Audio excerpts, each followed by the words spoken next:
যদি তোমার একটা সন্তানকে তুমি আলিম বানাইতে পারো, আর ওই আলিম তার মা অথবা বাবা ইন্তেকাল করার পরে ওই আলিম যখন লাশ সামনে নিয়ে আল্লাহর দরবারও প্রথম তাকবীর আল্লাহু আকবার বলে, আল্লাহু আকবার বলার সাথে সাথে আল্লাহ পাক রব্বুল আলামিনের আসমানের মধ্যে কম্পন সৃষ্টি হয়ে যায়।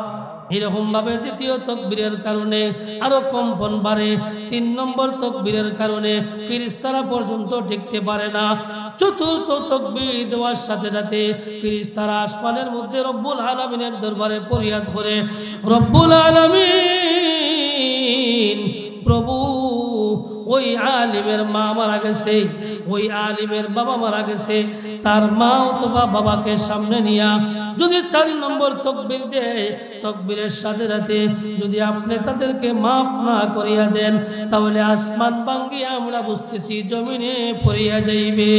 রব্বুল আলামিন, ওই আলিমের মার বাবাকে আপনি মাফ করিয়া দেন। আরসালাহু বিল হক বাশীরা ওয়া নাযীরা ওয়া দাঈয়ান ইলাল্লাহি বিইذনিহি ওয়া সিরাজাম মুনীরা। أما بعد فقد قال الله تبارك وتعالى في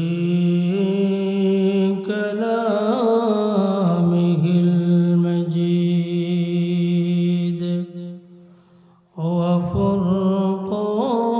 وفرقانه الحميد. أعوذ بالله من الشيطان الرجيم. بسم الله الرحمن الرحيم.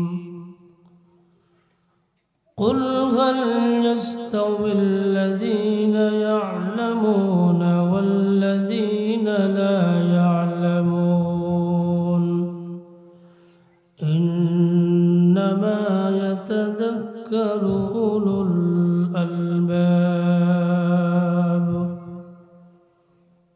صدق الله مولانا العظيم وصدق رسوله النبي الكريم.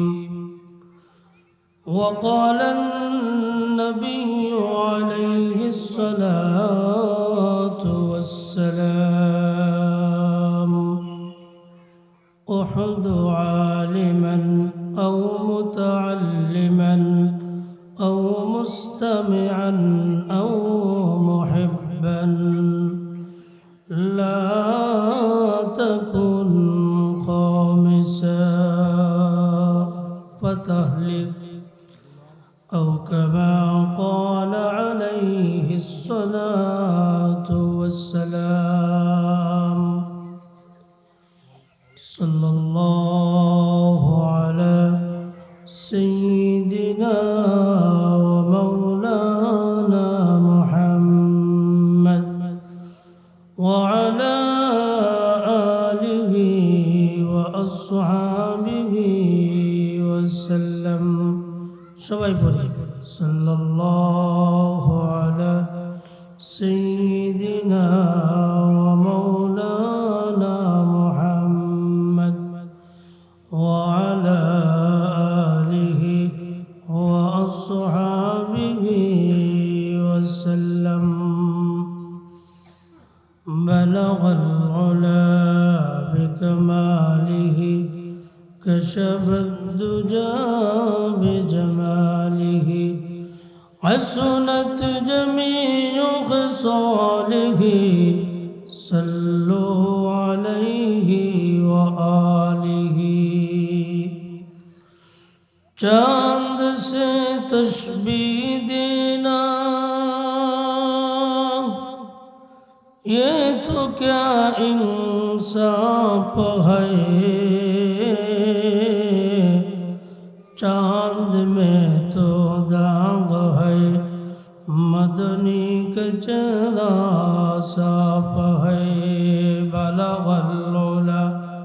পড়ি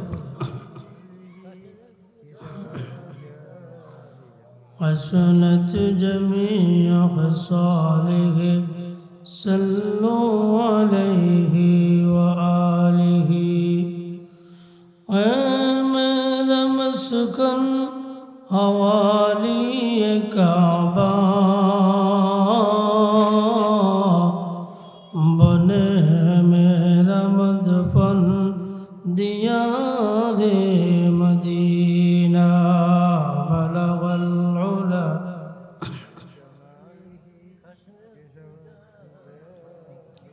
حسنت جميع خصاله صلوا عليه وآله والليل مغ زلف محمد كترنم والشمس مرقصار أحمد كترنم والفجر में सुबह रसालत की बशारत والعصر में दौर नबूवत की बशारत हर फूल में रूह मदीना का तबस्सुम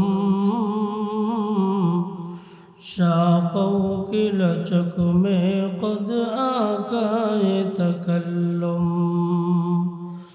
यासीन से मौला ने कभी उसको पुकारा हामीम कभी और कभी तहसीन इशारा हामीम कभी और कभी तहसीन इशारा ला इलाहा इल्लल्लाह ला इलाहा इल्लल्लाह जुड़े जुड़े बोले ला इलाहा ला इलाहा ला इलाहा ला इलाहा इल्लल्लाह ला इलाहा इल्लल्लाह हयातर मालिक जी अल्लाह मौतर मालिक जी अल्लाह ला इलाहा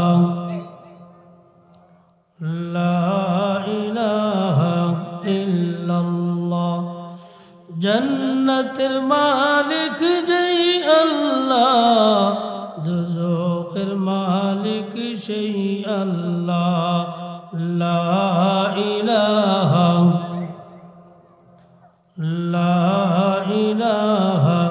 इल्लल्लाह ला इलाहा इल्लल्लाह ला इलाहा इल्लल्लाह मुहम्मदुर रसूलुल्लाह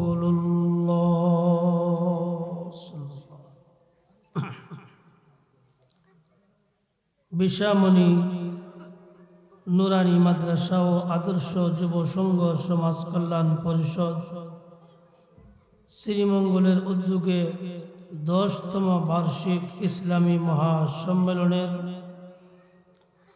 অত্যন্ত শ্রদ্ধাভাজন সভাপতি দিগর উলামায়ে কেরাম মুরব্বিয়ানে আযম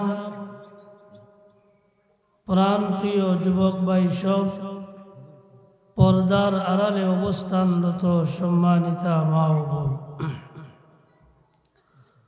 মহান রব্বুল আলামিনের দরবারে অসংখ্য অগণিত শুকরিয়া জ্ঞাপন করছি যে মহান রব্বুল আলামিন মাগরিবের পরে এই জান্নাতের বাগানের মধ্যে আমাদেরকে আসার বসার কোরআন হাদিসের কথাবার্তা বলার শোনার তৌফিক দান করেছেন।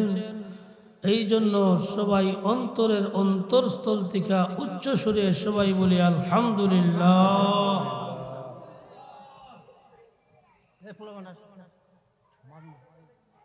আল্লাহ পাক রব্বুল আলামিনের ফজল ও করম, আল্লাহ তাআলাই আমাদেরকে তৌফিক দান করেছেন। ভাগ্যবান ওই সমস্ত মানুষ যারা এই সামিয়ানার নিচে আসতে পেরেছে। বহুত বড় মুবারক মাহফিল, যুব সমাজ এত সুন্দর করে সাজাইছে, কিন্তু আমরা যদি তার কদর করি না, বলে এটা আল্লাহর দরবারও নাশুকরি হবে। এই জন্য আমি অনুরোধ করব, যারা দোকানপাটে রাস্তাঘাটে ঘোরাফেরা করতেছেন, সামিয়ানার নিচে চলে আসুন। এই মাহফিল আগামীকালকে আর থাকবে না, থাকবে। এই সামিয়ানার নিচের বরকত রহমত আগামীকালকে পাওয়া যাবে। এই সামিয়ানার নিচে যারা বসবে তাদের ব্যাপারে আল্লাহ নবী সাল্লাল্লাহু আলাইহি ওয়াসাল্লাম 1450 বছর পূর্বে ঘোষণা দিয়ে গেছেন পুরস্কার। কোন তাদের এত দাম, আল্লাহ পাক রব্বুল আলামিন রহমতের ফেরেশতা দিয়া চতুর্দিকে পাহারাদারি করে দিয়েছে। সুবহানাল্লাহ। সিকিউরিটি বুঝেন তো? সিকিউরিটি আল্লাহর রহমতের জোরে বর্ষিত হইতে থাকে যতক্ষণ পর্যন্ত কোরআন হাদিসের মাহফিল হবে। এই মাহফিল কিন্তু রাস্তার যারা থাকবে এরার উপরে রহমত বর্ষিত হবে না। এই জন্য দোস্ত আর বুজুর্গ হেলায় সুযোগ হারাবেন না। এই যে আজকে যুব সমাজ একটা উপহার দিছে, এই উপহারকে নিয়ামত মনে করি, গনিমত মনে করে তার মধ্যে অংশগ্রহণ করার চেষ্টা করি। একটা মাহফিল রেডি করতে অনেক মেধা শক্তি এবং টাকা পয়সা খরচ করার পরে এই সুন্দরভাবে আমাদের সামনে উপস্থান করা হয়েছে। এই জন্য আমরা রাস্তাঘাটে যারা আছি চলে আসি ইনশাআল্লাহ। কর্তৃপক্ষ আমাকে একটা বিষয় ধার্য করে দেওয়া হয়েছে, সুষ্ঠু সমাজ গঠনে দ্বীনি শিক্ষার গুরুত্ব। এই বিষয় আপনাদের সামনে আলোচনা রাখার জন্য কোরআনে করিমের একখানা আয়াত, নবীজির অসংখ্য অগণিত হাদিস ভান্ডার থেকে একখানা হাদিস পাঠ করেছি। মহান রব্বুল আলামিন আমাকে আমলের নেতে বলার, আপনাদেরকে আমলের নেতে শোনার তৌফিক দান করুন। সকলে বলি আমিন। আল্লাহ পাক রব্বুল আলামিন আমাদেরকে এই দুনিয়ার মধ্যে সৃষ্টি করেছেন। আমাদেরকে কে সৃষ্টি করেছেন? জোরে বলি, কে সৃষ্টি করেছেন? আমরা দুনিয়াতে মায়ের গর্ভে যখন ছিলাম তখন আমাদের খানা পিনার ব্যবস্থা কে করেছেন? আমরা যখন 10 মাস 10 দিন মায়ের গর্ভ থেকে দুনিয়ার মধ্যে ভূমিষ্ঠ হয়েছি, এর সাথে সাথে কি আমাদের কথা বলার শক্তি ছিল? আল্লাহ সূরা রহমানের মধ্যে বলেন, আর রহমান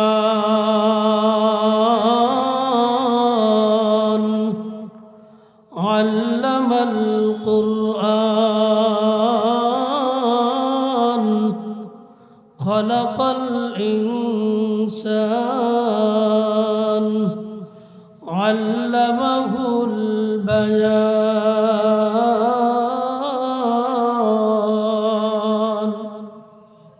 আল্লাহ বলেন, আমি রহমান যিনি, আল্লাহ তিনি।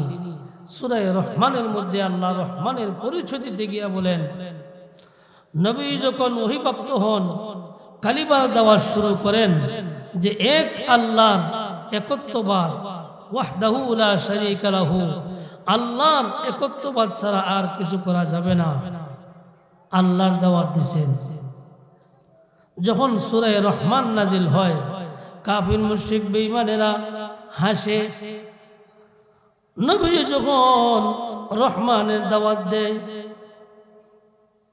তখন কাফির মুশরিক বেঈমানেরা আসে আর বলে এই লইছে এতদিন মুহাম্মদ আল্লাহর দাওয়াত দিছে, এখন দে রহমানের দাওয়াত। তারা হাসে। তখন আল্লাহ তাআলা সূরা রহমান নাজিল করিয়া আল্লাহ এই কাফির মুশরিকের হাসির জবাব দিয়েছেন, বলেন সুবহানাল্লাহ। আল্লাহ তাআলা রহমান চিনাইছে, বলে আল্লাহ যিনি রহমান তিনি, আল্লাহ যিনি রহমান তিনি, আল্লাহ উনি যিনি কোরআন শিক্ষার যোগ্যতা দিয়েছে উনি হলো রহমান, আর রহমানই হলো আল্লাহ। আমরা ছোটবেলায় কথা বলতে পারি না। প্রথম নম্বর হইল আমাদের বাক শক্তি, কথা বলা। এরপরে হইল আমাদের কোরআন শিক্ষা বা যে কোনো শিক্ষা গ্রহণ করা। কিন্তু সূরা রহমানের মধ্যে আল্লাহ পাক রব্বুল আলামিন রহমানের পরিচিতি গিয়া প্রথমে কোরআন শব্দ আনছেন। আর রহমান আল্লামাল কুরআন।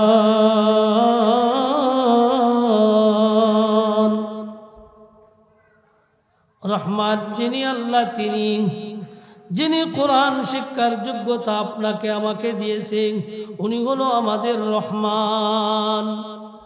এরপরে বলে খালাকাল ইনসান।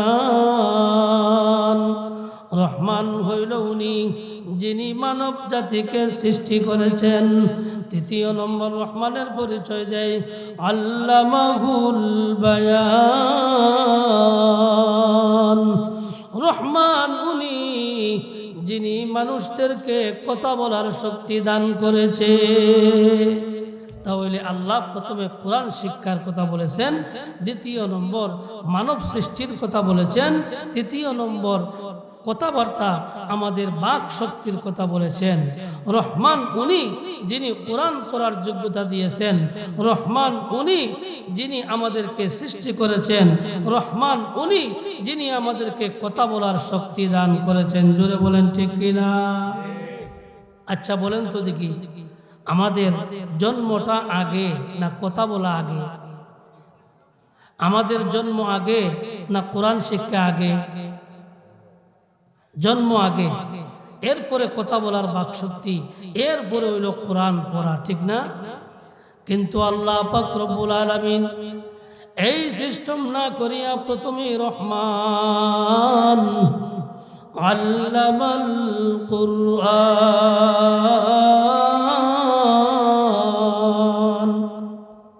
রহমান উনি যিনি কোরআন পড়ার যোগ্যতা দান করেছেন। তাহলে বোঝা গেল, এই আয়াতের মাধ্যমে আমরা বুঝতে পারলাম যে কোরআন পড়ার যোগ্যতা আমাদেরকে কে দান করেছেন? আল্লাহ। যদি আল্লাহর পক্ষ থেকে কোরআন পড়ার যোগ্যতা না হইতো, আমাদেরকে দুনিয়ার মধ্যে সৃষ্টি করার উদ্দেশ্যই হইল আল্লাহ পাক রব্বুল আলামিনের ইবাদত বন্দেগী করা, আল্লাহর কোরআন পড়া, নবীর হাদিস বুঝা, বুঝি আমাদের জীবনকে পরিচালিত করিয়া জান্নাতবাসী হয়ে যাওয়া। এটাই হলো আমাদের দুনিয়ার মধ্যে আসার উদ্দেশ্য। এই জন্য আল্লাহ পাক রব্বুল আলামিন সূরা রহমানের মধ্যে প্রথম বলেছেন আল্লামাল কুরআন।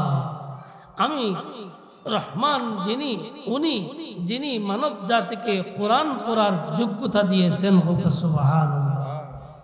একটা ছেলেকে আপনি একদিন, 2 দিন, 3 দিন যখন বলবেন, বলো লা ইলাহা ইল্লাল্লাহ, সবাই বলি লা ইলাহা ইল্লাল্লাহ, লা ইলাহা ইল্লাল্লাহ বলে 1 দিন, 2 দিন, 3 দিন বলার পরে এই বাচ্চাটা কয়েকদিন পরে সেও বলতে পারে লা ইলাহা ইল্লাল্লাহ, লা ইলাহা ইল্লাল্লাহ।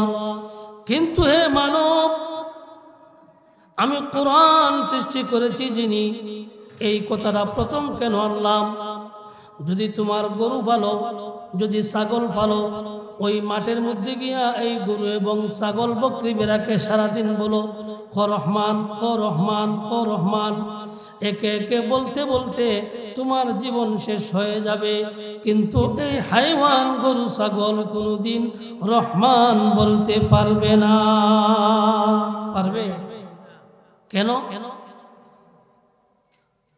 বলে আমার ছোট বাচ্চাকে বলতে বলতে সে একবার বলতে পারে, কিন্তু গরু ছাগল বকরি বেড়া সে কলিমার তলকিন দেওয়ার পরেও বলতে পারে না। বলে আল্লাহ পাক রব্বুল আলামিন, ও মানব, তোমাকে সৃষ্টি করার সময় আল্লাহ পাক রব্বুল আলামিন ওই কোরআন পড়ার যোগ্যতা দিয়াই আল্লাহ তোমাকে দুনিয়াতে পাঠাইছে। তাহলে কোরআন পড়ার যোগ্যতা আমাদেরকে কে দান করেছেন? আল্লাহ। এইখানের মধ্যে কোরআন পড়ার যোগ্যতা আল্লাহ দান করেছেন। এই যোগ্যতা হাসিল না করা পর্যন্ত কোনো মানুষ, কোনো প্রাণী এই কোরআনকে শিখতে পারবে না। কোরআন আসমানে রাখার জন্য বলেছে, আসমান বলছে না, আমি কোরআনের বোঝা বহন করতে পারবো না। পাহাড়কে বলা হয়েছে, পাহাড় বলছে না, আমি এই কোরআনের বোঝা বহন করতে পারবো না। শেষ পর্যন্ত মহান রব্বুল আলামিন মানব জাতিকে ওই কোরআন তার বুকের মধ্যে ধারণ করার যোগ্যতা দিয়েছেন এবং তাকে দায়িত্ব দিয়েছেন, তুমি কোরআন গ্রহণ করো। তাহলে কোরআন কি আমরা এমনি এমনি শিখতে পারবো না? যোগ্যতা দিয়ে আল্লাহ আমাদেরকে সৃষ্টি করেছেন। আল্লাহ আমাদেরকে কোরআন শেখার যোগ্যতা দিয়েই সৃষ্টি করেছেন। এই জন্য মানব জাতি কোরআন শিখতে পারে, হায়ওয়ানাত কোরআন শিখতে পারে না। এবার বলেন, এই কোরআন এবং হাদিস আল্লাহ পাক রব্বুল আলামিনের প্রদত্ত নিয়ামত, শেষ পর্যন্ত মানব জাতিকে আল্লাহ পাক রব্বুল আলামিন এই কোরআন ধারণ করার ক্ষমতা দিয়েছেন। আল্লাহ কোরআনে বলেন, ইন্না আরাদনাল আমানাতা আলাস সামাওয়াতি ওয়াল আরদি ওয়াল জিবালি ফাআবাইনা আন ইয়াহমিলনাহা وأشفقن منها وحملها الإنسان إنه كان ظلوما جهولا। আসমানকে বলা হয়েছে, আসমান বলছে না, এই কোরআনের বোঝা গ্রহণ করতে পারবো না। ইন্না আরাজনাল আমানাতা আলাস সামাওয়াতি ওয়াল আরদ। জমিনকে বলা হয়েছে, জমিন বলেছে না, এই কোরআন বহন করার যোগ্যতা আমার নাই। ফাআবাইনা আন ইয়াহমিলনাহা ওয়া আশফাকনা মিনহা ওয়া হামালাহা আল ইনসান। শেষ পর্যন্ত একে একে চক্কর মারার পরে কেউ কোরআনের বার গ্রহণ করতে পারে না। শেষ পর্যন্ত আল্লাহ পাক রব্বুল আলামিন এই মানব জাতিকে কোরআন ধারণ করার নিয়ামত দান করেছেন। জোরে বলি আলহামদুলিল্লাহ। তাহলে আমার বিষয়বস্তু হলো সুষ্ঠু সমাজ গঠনে দ্বীনি শিক্ষার গুরুত্ব। শিক্ষা হইল দুই প্রকার, একটা হইল জাগতিক শিক্ষা, আর একটা হইল দ্বীনি শিক্ষা। এটাকে দ্বীনি শিক্ষা দেওয়া হয় মাদ্রাসায়, আর জাগতিক শিক্ষা দেওয়া হয় স্কুল কলেজে। সুতরাং আমরা বলবো মাদ্রাসার শিক্ষা এটাই দ্বীনি শিক্ষা। এই মাদ্রাসা শিক্ষার মাধ্যমে আমাদের সমাজ কিরকমভাবে সুষ্ঠু হয়, এই মাদ্রাসার শিক্ষা আমাদের কিভাবে দুনিয়াতেও কাজে লাগে, এই মাদ্রাসার শিক্ষা আমাদের মওতের সময় কিভাবে কাজে লাগে, আমাদের এই শিক্ষা দ্বীনি শিক্ষা কিভাবে কবরের মধ্যে কাজে লাগে, এই দ্বীনি শিক্ষা কবর থেকে জান্নাতে যাওয়ার সময় কিয়ামতের মাঠের মধ্যে কিভাবে কাজে লাগে, একটা একটা বললে ধারাবাহিকভাবে বলা যাবে। যতটুকু সময় পাওয়া যায় এতটুকু আপনাদের সামনে বলবো ইনশাআল্লাহ। আপনারা ধৈর্য সহকারে বসবেন তো। এই মাদ্রাসা শিক্ষা আল্লাহ পাক রব্বুল আলামিন সর্বপ্রথম নবীজিকে এই কোরআন শিক্ষা দান করেছেন কোথায়? গারে হেরায়। সংক্ষেপে বলি, গারে হেরায়। জিবরাইল আলাইহিস সালাতু ওয়াস সালাম আসিয়া নবীজিকে বলে, ইয়া রাসূলুল্লাহ ইকরা। আবার বলে ইকরা, পড়ো। ইকরা অর্থ কি? পড়ো। তাহলে আমাদের শিক্ষার যে সূচনা, সেই সূচনার মধ্যেই প্রথম শব্দ হলো ইকরা, এর অর্থ হলো পড়ো। তাহলে এই দ্বীনি শিক্ষার সুষ্ঠু যে সময় শুরু লগ্ন হয়েছে, জিবরাইল আলাইহিস সালাতু ওয়াস সালাম আল্লাহ রাসূলকে প্রথম কোরআন শিক্ষা দেয়, এই শব্দটাই হলো ইকরা, এর অর্থ হলো পড়ো। মানে এই দ্বীনি শিক্ষা অর্জন করতে হলে পড়া লাগবে। হোক সুবহানাল্লাহ। জিবরাইল তিনবার বলে, ইয়া রাসূলুল্লাহ আপনি বলেন ইকরা। নবীজি বলতে পারে না, কারণ নবীজি কোনো মাদ্রাসায় লেখাপড়া করছে? কোন স্কুলে লেখাপড়া করছে? না। মাদ্রাসায় লেখাপড়া, স্কুলে লেখাপড়া না করার পরেও নবীকে তারা বলছে নবী জাদুকীর, নবী শাইর, নবী কাহিন। নাউজুবিল্লাহ। এই সমস্ত ধারণা যাতে করতে পারে না, এই জন্য মহান রব্বুল আলামিন এই দুনিয়ার কোনো শিক্ষায় নবীকে শিক্ষা দেয় না। দ্বিতীয়ত হলো নবীজির শিক্ষক হলেন ডাইরেক্ট মহান আল্লাহ। নবী হলেন শ্রেষ্ঠ, সৃষ্টির শ্রেষ্ঠ। এখন শ্রেষ্ঠ মহামানবের উস্তাদ হতে হবে শ্রেষ্ঠ ডাইরেক্ট। এই জন্য আল্লাহ পাক রব্বুল আলামিন নবীকে সরাসরি শিক্ষা দিয়েছেন। কে? জুড়ে বলি কে? কোথায়? গারে হেরায়। কোথায়? এখান থেকেই আমাদের দ্বীনি শিক্ষা শুরু হয়ে যায়। তিনবার বলার পরে যখন বলে না, তখন জিবরাইল বলে ইকরা বিসমি রাব্বিকাল্লাযী খালাক। তখন নবীজি বুঝতে পারছে, ও নবীজি তুমি পড়ো তোমার প্রভুর নামে, তোমার রবের নামে, যিনি তোমাকে সৃষ্টি করেছেন। তখন নবীজি বলছেন আমার রবের পক্ষ থেকে এই রবের পড়ার আদেশ চলে আসছে। সুবহানাল্লাহ। তখন নবীজির মুখ দিয়া ইকরা বিসমির 5টা আয়াত অবতীর্ণ হয়। এই হলো দ্বীনি শিক্ষার সূচনা। তাহলে দ্বীনি শিক্ষার সূচনা কোরআন থেকে? বলে সূরা আলাকের প্রথম শব্দ থেকে হইল দ্বীনি শিক্ষার সূচনা। স্থান ছিল কোনটা? বলে গারে হেরা। এই গারে হেরার মধ্যে দ্বীনি শিক্ষা দেওয়া হয়েছে। আল্লাহ নবী সাল্লাল্লাহু আলাইহি ওয়াসাল্লামকে স্বয়ং মহান রব্বুল আলামিন জিবরাইলের মাধ্যমে প্রথম শিক্ষা দান করেন। সুবহানাল্লাহ। তাহলে এখন আমরা যেহেতু নবীর উম্মত, নবীর কাছ থেকে আমাদের শিক্ষা নেওয়ার প্রয়োজন ছিল না? আল্লাহ শিখিয়েছেন নবীকে, আর নবী শিক্ষা দিতেন আমাদেরকে। কিন্তু দুঃখের জনক হলো সত্য, আমরা হলাম এতিম উম্মত, নবীকে পাই নাই। নবীকে পাইছি? পাই নাই। এই জন্য নবীজি বলিয়া গেছে, হে আমার এতিম উম্মতেরা, আমি চলে যাওয়ার পরে আমার উম্মতেরা যারা দুনিয়ায় থাকবে, তোমাদের শিক্ষক হলো উলামায়ে কেরাম, কোরআন হাদিসের জ্ঞানী যারা, এরা হলো তোমাদের শিক্ষক। তোমরা তাদের কাছ থেকে শিক্ষা গ্রহণ করো। তাহলে আমাদের উলামায়ে কেরাম আলিম হওয়ার সিলসিলা আছে কিনা? আল্লাহ শিক্ষা দিয়েছেন নবীকে, নবী শিক্ষা দিয়েছেন সাহাবায়ে কেরামকে। এইরকম ভাবে সাহাবায়ে কেরাম থেকে আমাদের উলামায়ে কেরাম পর্যন্ত পৌঁছছে, আর আমরা সাধারণ মানুষ শিক্ষা গ্রহণ করি উলামায়ে কেরামের কাছ থেকে। তাহলে ওই গারে হেরাত থেকে এই পড়া দ্বীনি শিক্ষা শুরু হয়ে আমাদের পর্যন্ত, এমনকি উলামায়ে কেরাম পর্যন্ত, আমাদের জনসাধারণ পর্যন্ত এই দ্বীনি শিক্ষা চলে আসছে কি আসছে না? এই কথা আল্লাহ নবী সাল্লাল্লাহু আলাইহি ওয়াসাল্লাম হাদিসের মধ্যে বলেছেন, উহুদু আলিমান আও মুতাআল্লিমান আও মুস্তামিআন আও মুহিব্বান লা মিসাফা তাহলিক।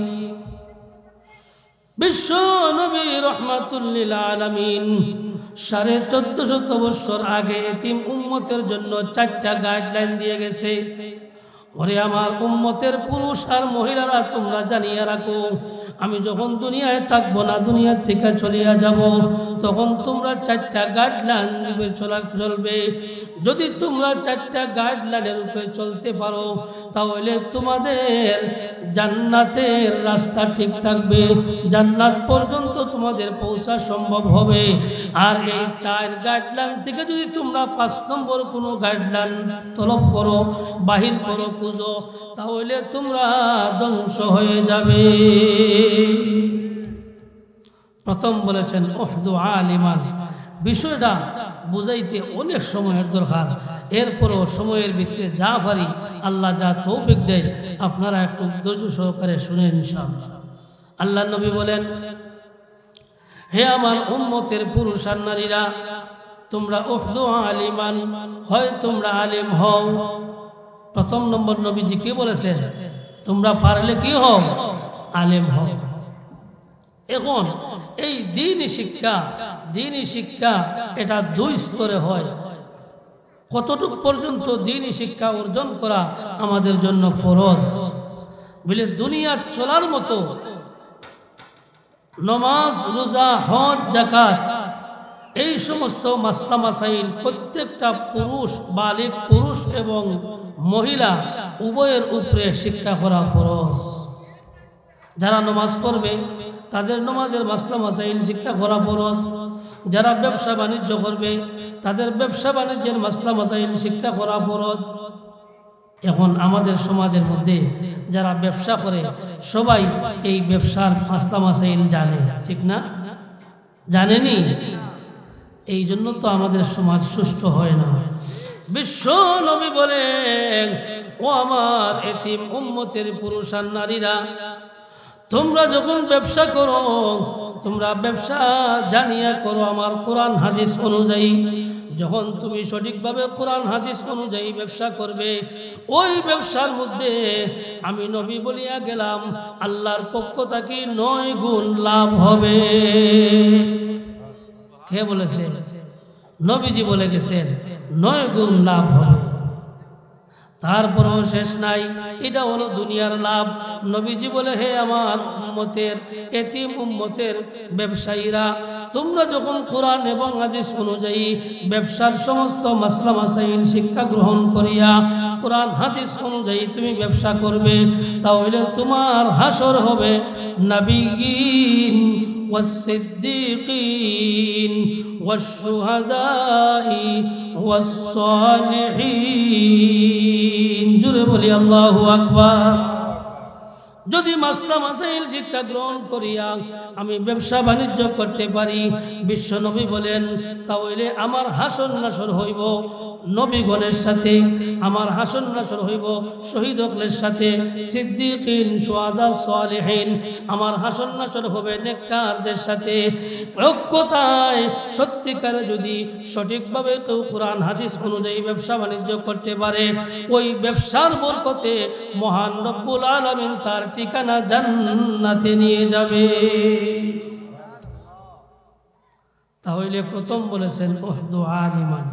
প্রথম স্তর হইল জরুরত পরিমাণ ইলম শিক্ষা করা প্রত্যেক পুরুষ নারীদের উপর ফরজ। এবার জরুরত বুঝছেন তো? যারা কৃষি কাজ করেন, কৃষি কাজের মাসলা মাসাইল আছে। যারা হজে যাবেন, হজের মাসলা মাসাইল আছে। এই সমস্ত জানিয়া যখন আপনি আমল করবেন, এই আমলটা হবে আল্লাহর জন্য। বলেন কার জন্য? এবং এই আমলের মধ্যে শয়তান আপনাকে ধোঁকা দিতে পারবে না। তাহলে প্রথম নম্বর স্থল হইল জরুরত পরিমাণ দুনিয়াত হালাল তরিকায় চলা পরিমাণ দ্বীনি শিক্ষা অর্জন করা প্রত্যেক পুরুষ মহিলার উপরে ফরজ। এরপরে নবীজি বলছেন উহদু আলিমান, হয় তোমরা আলিম হও। এখন আলিম হওয়া হইল ফরজে কিফায়া। কোরআন এবং হাদিসের পরিপূর্ণ জ্ঞানী হওয়া আলিম যতক্ষণ পর্যন্ত পড়লে হয় অতটুকু পর্যন্ত পড়া হইল ফরজে কিফায়া। ফরজে কিফায়ার মাসলা হলো আমরা বলি যদি কয়েকজনে আদায় করে তাহলে তার পক্ষ থেকে আদায় হয়ে যায়। বাস্তবে এটা নয়। বাস্তব মাসলা হলো বলে ফরজে কিফায়া এটা হলো সমস্ত মানুষের উপর ফরজ। যদি কিছু সংখ্যক মানুষ এই ফরজটাকে আদায় করিয়ে নেয় তাহলে সমস্ত মানুষ গুনাহ থেকে বাঁচিয়া যায়। কি হয়ে যায়? গুনাহ থেকে বাঁচিয়া যায়। যদি কোনো মানুষ আলিম না হয় তাহলে সমস্ত মানুষ গুনাহগার হবে। তাহলে প্রথম নম্বর স্তর হইল নবীজি বলেছেন তুমি কি হও? আলিম হও। প্রথম নম্বর কি বলেছেন? একটু জোরে বলি, আলিম হও। আমরা কি নবীর কথা অনুযায়ী আমরা সব আলিম হইতাম বলতে পারছি? না। নবীজি বলেন যদি তুমি আলিম হইতে পারো না, কোরআন হাদিসের জ্ঞানে যদি জ্ঞানী হইতে পারো না, তাহলে তুমি আও মুতাআল্লিমান ছাত্র হও, ছাত্র বনো। কোরআন হাদিস শিক্ষা করার জন্য তুমি শিখো। তাহলে আমাদের দেশের মধ্যে কোরআন এবং হাদিস কোন জায়গায় পড়ানো হয়? একটু কথা বলি, কোন জায়গায় পড়ানো হয়? জুড়ে বলি, কোন জায়গায়? মাদ্রাসায়। তাহলে কোরআন হাদিস পড়িয়া এরপরে আলিম হয়। আর আলিম হইতে মাদ্রাসার মধ্যে লেখাপড়া করা লাগে, নতুবা আলিম হওয়া যায় না। কারণ আগে বলছি, আপনারা শুরুর কথা স্মরণ রাখবেন, আমাদের এই কোরআন এবং হাদিসের জ্ঞান এটা হলো আল্লাহর প্রদত্ত এবং তার সনদ ডাইরেক্ট আল্লাহ পর্যন্ত আছে। এটা পরে বলবো। দ্বিতীয় নম্বর, তুমি যদি আলিম হইতে পারো না তাহলে তুমি আলিমের ছাত্র হও। আমরা যারা জনসাধারণ আলিম হইতে পারি নাই, আমাদের নবীজি বলেন তুমি ছাত্র হও। ছাত্র হইতে গেলে মাদ্রাসায় ভর্তি হওয়া লাগে। আমাদের কি এখন মাদ্রাসায় ভর্তি হওয়া সম্ভব নেই? হ্যাঁ, তাহলে আমরা দ্বিতীয় নম্বর স্তর গ্রহণ করতে পারি না, আলিম হইতে পারি না, আলিমের ছাত্র হইতে পারলাম না। দ্বিতীয় নম্বর স্তর চলে গেল। 3 নম্বর স্তর যেটা আমাদের এখন চলতেছে, আও মুস্তামিআন। যদি তুমি আলিম হইতে পারো না, যদি তুমি ছাত্র হইতে পারো না, তাহলে 3 নম্বর স্তর হইল আলিমের কথা তুমি শুননেওয়ালা হও। সুবহানাল্লাহ। তাহলে আমরা বর্তমানে 3 নম্বর স্তর আছি, ঠিক না? হ্যাঁ, নবীজি বলছে 4টা স্তর। এই 4টা স্তর তোমাদের 4 স্তর থেকে কোনো এক স্তরের মধ্যে থাকতে হবে, নতুবা 4 স্তর থেকে তুমি যদি 5ম নম্বর স্তর অবলম্বন করো এবং খুঁজো, তাহলে ফাতাহলিক তুমি ধ্বংস হয়ে যাবে। তাহলে আমরা বর্তমানে 3 নম্বর স্তর আছি, আও মুস্তামিআন, আলিমের কথা শুনো, ঠিক না? এই আলিমের কথা শোনার জন্য আপনাদের এলাকার যুব সমাজরা আজকে এই ওয়াজ মাহফিলের আয়োজন করছে, ঠিক না? কিন্তু চিন্তা করেন, আমরা কজন মানুষ এখানে আসছি? আপনারা কি এই মানুষরাই কি এলাকায় বসবাস করেন? তাহলে ইসলাম কোথায়? আমাদের সমাজ কোথায়? একমাত্র আমাদের এই বিয়োগ হওয়ার কারণ হলো, ইসলাম থেকে দূরে যাওয়ার কারণ হলো আমাদের গড়ে গড়ে কোরআন হাদিসের দ্বীনি শিক্ষার অভাব। যেই এলাকার মধ্যে দ্বীনি শিক্ষা যত বেশি হবে, ওই এলাকার সমাজ সুষ্ঠু সমাজ হবে, বলেন ঠিক কিনা? তাহলে এখনো আমাদের সমাজ সুস্থ হইতে গেলে হয় আলিম হইতে হবে, আর না হইলে আলিমের ছাত্র হতে হবে, আর না হইলে 3 নম্বরে আলিমের কথা শুনতে হবে। বলে আমরা যারা এখানে আসতে পারি নাই, আলিমের কথা শুনতে পারি নাই, নবীজি বলে আও মুহিব্বান, তাহলে কমপক্ষে আমরা আলিমকে অন্তর দিয়া মহব্বত করব। এটা আমাদের পক্ষে সম্ভব না? সম্ভব। এই স্থায়ী চল বলছে, আলিম হইতে পারি নাই, ছাত্র বলতে পারি নাই, মাহফিলের মধ্যে আসিয়া আলিমের কথা শুনতেও পারি নাই, কিন্তু আলিমকে মহব্বত করতে পারবো, এটা তো সবার জন্য সহজ। পুরুষ মহিলা যারাই আছে সবাই আলিমকে অন্তর দিয়া মোহাব্বত যদি রাখে, তাহলে বিশ্বনবী বলেন ওই বন্দার বান্দিও আমার উম্মত পুরুষ হোক মহিলা হোক, সেও জান্নাতের দিকে রওনা হবে।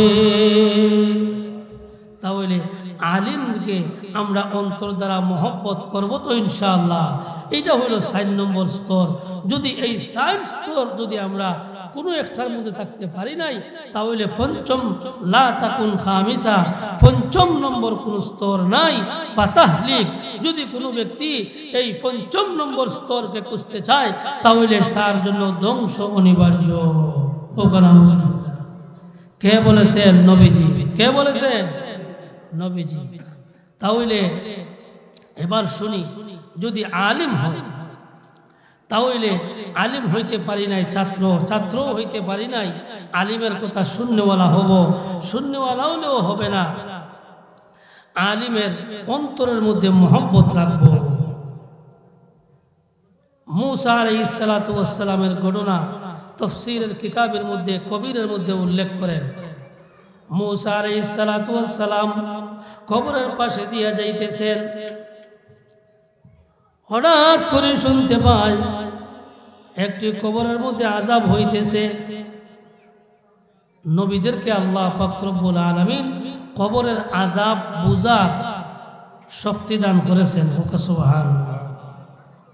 তাহলে আমরা কেন আমরা অনেক সময় দেখবেন গুরুস্থানের কবরস্থানের আশেপাশে যদি কোনো গরু অথবা ছাগল থাকে, আপনারা লক্ষ্য করলে দেখতে পারেন অনেক সময় দৌড় মারে, গুরুস্থানের পাশে দিয়া যায় না। এই হায়ওয়ানও কোনো কবরের মধ্যে যদি কোনো মাইয়িতের শাস্তি হয়, এটা অনুভব করতে পারে। সুবহানাল্লাহ। শুধুমাত্র জিন আর ইনসান ছাড়া, এই 2 গ্রুপ ছাড়া বাকি যতগুলো হায়ওয়ানাত আছে, এরা কিছু কিছু কবরের আযাব অনুভব করতে পারে। নবীগণকে আল্লাহ পাক রব্বুল আলামিন কবরের আযাব বুঝার মুজিজা দান করেছেন। সুবহানাল্লাহ। মূসা আলাইহিস সালামের মুজিজার কথা আপনারা শুনছেন না? মূসা আলাইহিস সালামের লাঠি ছিল, লাঠি দিয়া কবরের মধ্যে বাড়ি মারলে মুর্দা জিন্দা হয়ে যেত। সুবহানাল্লাহ। এই কথার বিশ্বাস আসেনি?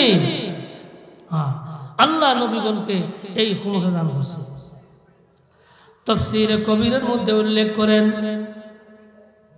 মূসা আলাইহিস সালাতু ওয়াস সালাম এক কবরের পাশে দিয়া যাইতেছে, হঠাৎ করে দেখে একটা কবরের মধ্যে মাইয়িতের আযাব হইতেছে। তখন উনি চলিয়া গেছে, উনি চলিয়া গিয়া উনার কাজ শেষ করিয়া আবার ওই কবরের পাশে দিয়ে আসছে। এখন উনি দেখতেছে যে যে মাইয়িতের আযাব হয়েছিল, ওই মাইয়িতের এখন আযাব হয় কি হয় না।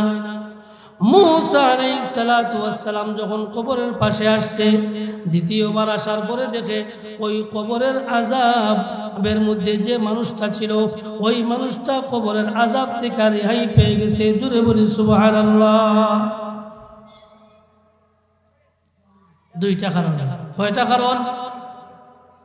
স্মরণ রাখবেন, 2টা কারণে ওই ব্যক্তির আযাব মাফ হয়ে গেছে। প্রথম নম্বর উল্লেখ করেন, আল্লাহর নবী পয়গম্বর মূসা আলাইহিস সালাতু ওয়াস সালাম যখন ওই কবরের পাশে দিয়ে গেছে, যাওয়ার সময় ওই ব্যক্তির যখন বুঝতে পারছে যে আযাব হইতেছে, মূসা আলাইহিস সালাতু ওয়াস সালাম ওই ব্যক্তির জন্য দোয়া করছে। সুবহানাল্লাহ। নবীগণের দোয়া কবুল না কবুল না? কবুল। এক কথা উল্লেখ করছে, মূসা আলাইহিস সালাতু ওয়াস সালামের দোয়ার বরকতে ওই কবরের আযাব মাফ হয়ে গেছে। জোরে বলে সুবহানাল্লাহ।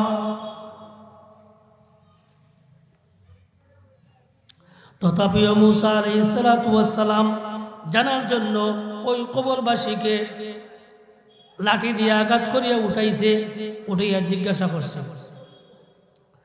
হে কবরবাসী, আমি যখন তোমার পাক কবরের পাশে দিয়া প্রথমবার গেলাম, যাওয়ার সময় দেখি তোমার কবরের মধ্যে আযাব হইতেছে, কিন্তু দ্বিতীয়বার যখন আসলাম তখন দেখি তোমার আযাব মাফ হয়ে গেছে। কারণ কি? এটা তাফসীরে কবিরের মধ্যে আয়াতের ব্যাখ্যার মধ্যে উল্লেখ করেছে।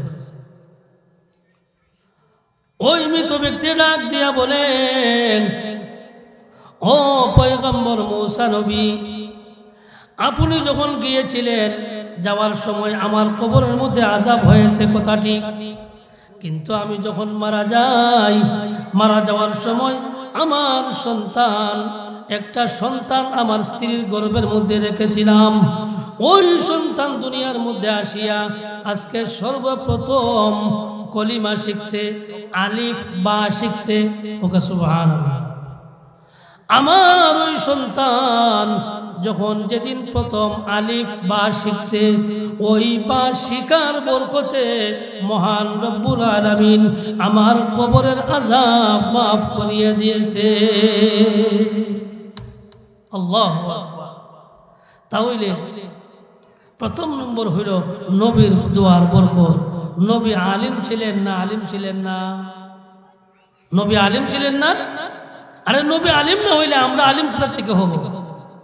হ্যাঁ, তাহলে ওই যে বলেছেন নবীজি যে তুমি আলেম, আলেমের বরকত কি?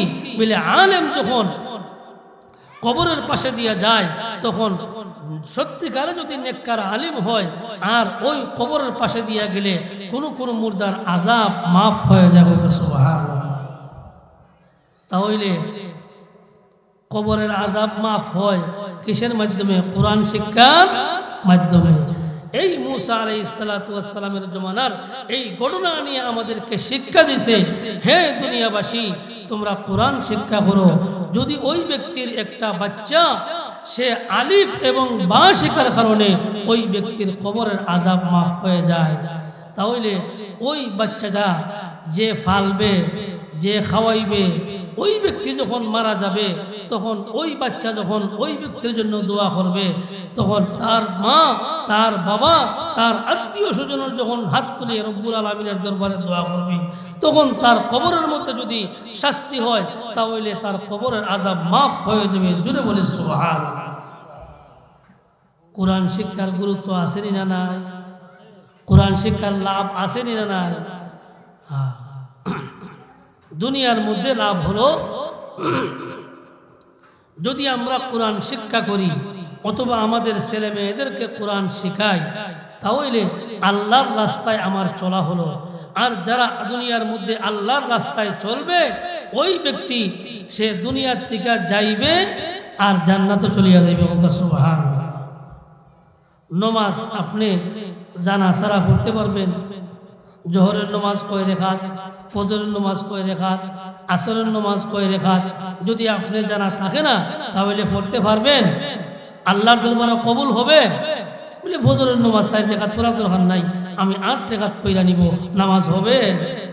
এটা হবে মন গড়া। এটা হবে কি? মন গড়া। এই জন্য আয়াত আমি আপনাদের সামনে তেলাওয়াত করেছি। আল্লাহ পাক রব্বুল আলামিন কোরআনের মধ্যে বলেন, কুল হাল ইয়াস্তাউবিল্লাযীনা ইয়া'লামুন ওয়াল্লাযীনা লা ইয়া'লামুন ইন্নামা ইয়াতাযাক্কারু উলুল আলবাব। আল্লাহ বলে, কুল, হে নবী আপনি বলে দেন, হাল ইয়াস্তাউবিল্লাযীনা ইয়া'লামুনা, যারা জানে, ওয়াল্লাযীনা লা ইয়া'লামুন, আর যারা জানে না তারা কি সমান হইতে পারে?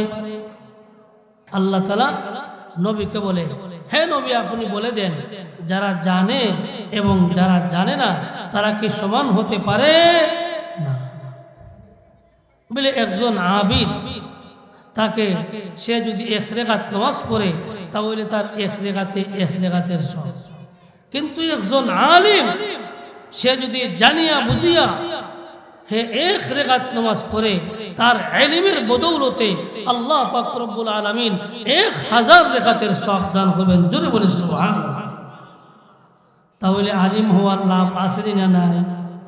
এবার হলো ছাত্রের ব্যাপারে বিশ্বনবী বলেছেন, ওরে আমার দুনিয়ার ইতিম উম্মত পুরুষ আর মহিলারা রে, তোমরা জানিয়ে রাখো, যদি তোমরা ছাত্র হইতে পারো তাহলে ছাত্রের মর্যাদা মহান রব্বুল আলামিন এতটুকু দুনিয়া দিয়েছে।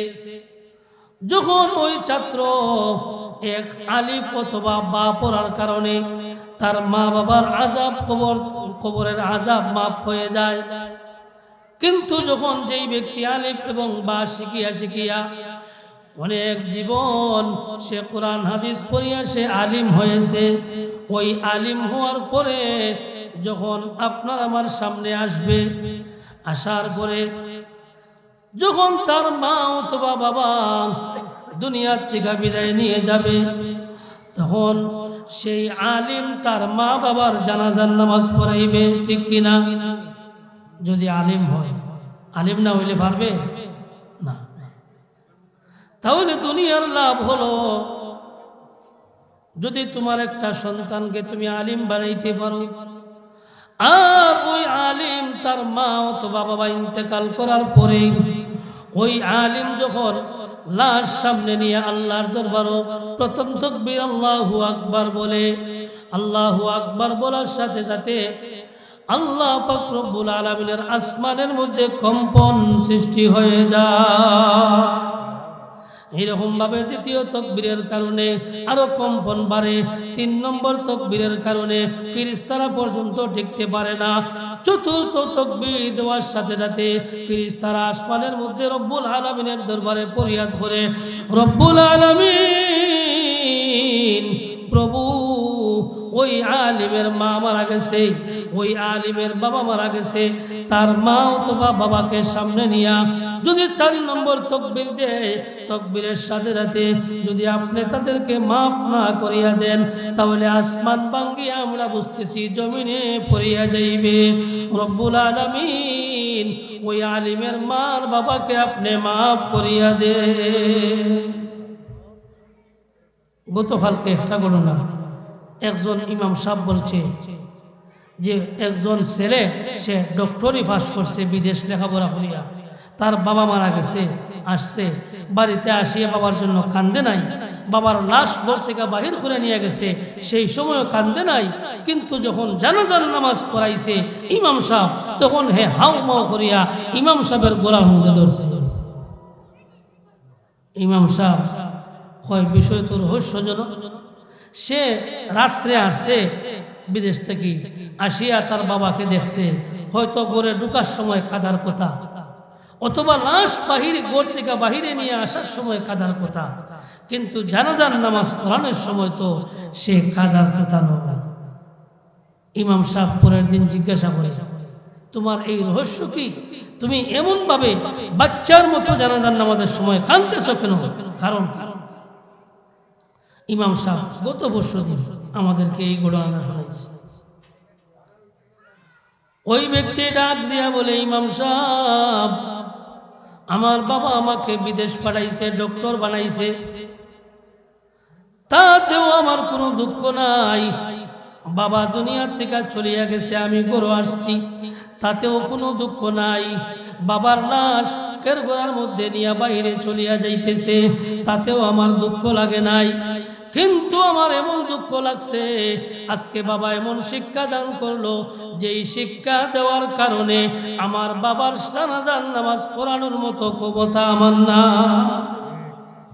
এই হতাশে স্মরণ হয়েছে, বাবা এত পয়সা খরচ করলো, এত টাকা দিল, এত শিক্ষা গ্রহণ করাইলো, ডক্টর বানাইলো, কিন্তু জানাজার নামাজ পড়ানোর ক্ষমতাটা আমার। ইমাম সাহেব পড়াইতেছে, তাহলে নিজের ছেলে যদি আলিম হয়, জানাজার নামাজ পড়াইলে আল্লাহর দরবারও তাকবীরের সাথে সাথে, চতুর্থ তাকবীরের সাথে সাথে ওই মা অথবা বাবার জিন্দেগীর সমস্ত গুনাহ মাফ হয়ে যাবে। সুবহানাল্লাহ। বলে এটা ফাইলা কই? আল্লাহর নবী হাদিসের মধ্যে বলেন, কোন মা আর বাবা যদি সন্তানের জন্য দোয়া করে, তাহলে আসমান জমিনের মধ্যে কোনো পর্দা থাকে না। ঠিক তেমনি ভাবে যদি কোনো সন্তান তার মা এবং বাবার জন্য দোয়া করে, আসমান এবং জমিনের মধ্যে কোনো পর্দা থাকে না। সুবহানাল্লাহ। তখন জানাজার নামাজ ওখার হইয়া, এই জানাজার নামাজের তাকবীরের ফাঁকে ফাঁকে আমরা এগুলা কি বলি? দোয়া না? আমাদের মা, আমাদের বাবা, আমাদের আত্মীয় স্বজনের জন্য দোয়া করি না? তখন আপনার ছেলে যদি ওই সময় আপনার জন্য দোয়া করিয়া দিতে পারে, তাহলে আপনার নাজাতের ওসিলা হয়ে যেতে পারে, ঠিক না? তাহলে স্মরণ আছে তো, আমরা তবকা, এই 4 স্তর থেকে যে কোনো এক স্তরের মধ্যে থাকবো। হয়তো আলিম হব, নতুবা ছাত্র হব, নতুবা আলিমের কথা শুননেওয়ালা হব।